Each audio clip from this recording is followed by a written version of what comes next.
This is Erin Hills in Wisconsin, home for the second major of the year, the US Open.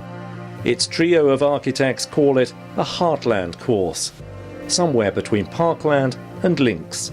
When we designed the course, our goal was to try and prove that Mother Nature was the best architect. And so what we did was go out and try to find the best 18 holes within these existing glacial landforms. The land is special, and so we wanted to put a golf course as softly as possible on this land. In other words, we wanted to move the least amount of earth.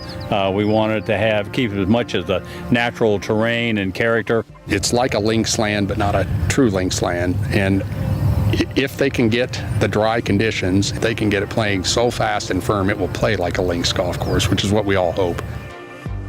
It's a long course, very long.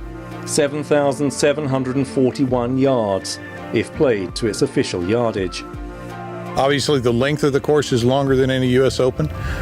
It's a windswept site, and it can be windy here.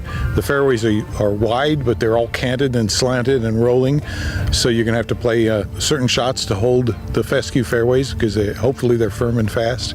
You have to read the contours and you have to understand the wind, because a hole could play one way on one day, a change in wind or dryness, and it could play entirely different. So you really have to be in concert with Mother Nature. It's a glacial landscape.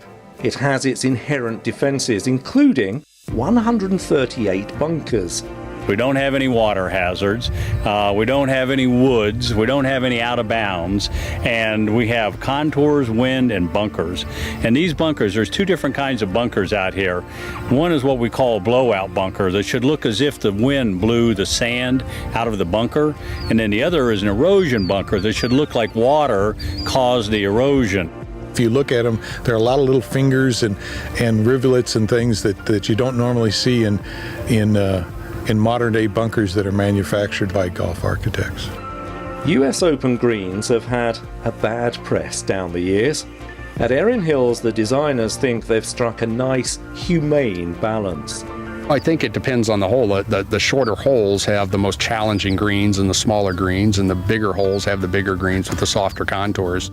They're pretty pure bent grass, so they're going to be fast, and they're well protected. Some holes have deep bunkers around them with shaggy fescue, and some holes have steep slopes that drop 15 feet. A ball can roll 20 yards off the green. There are 2 par 5s in the last 5 holes, including the 18th. There are likely to be some fireworks down the stretch, with significant late movement on the leaderboard. What's interesting with 18 is it's a great driving hole, and the second shot's really hard. And the pros aren't used to that on par 5s. And it's strategically, it's one of the better par 5s I think I've ever seen. If you miss it to the front, there's a big undulation valley that funnels right into a bunker.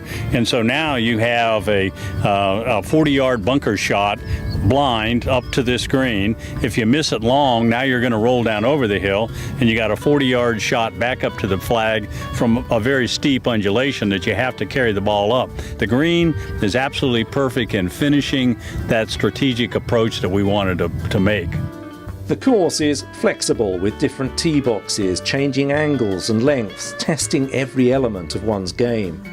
I think that's part of why the USGA wanted to come here, because they feel like it is one of those complete examinations of golf, and that's what we were striving for in trying to route a course that would not favor any style of game. This is a total professional validation for me, and I think for Ron and Dana as well, is the fact that all of those things that we tried to do and wanted to do, and now we're bringing the biggest golf tournament in North America to our golf course. 8 South Africans are in the field at Erin Hills. Only one of them has previously lifted the US Open trophy.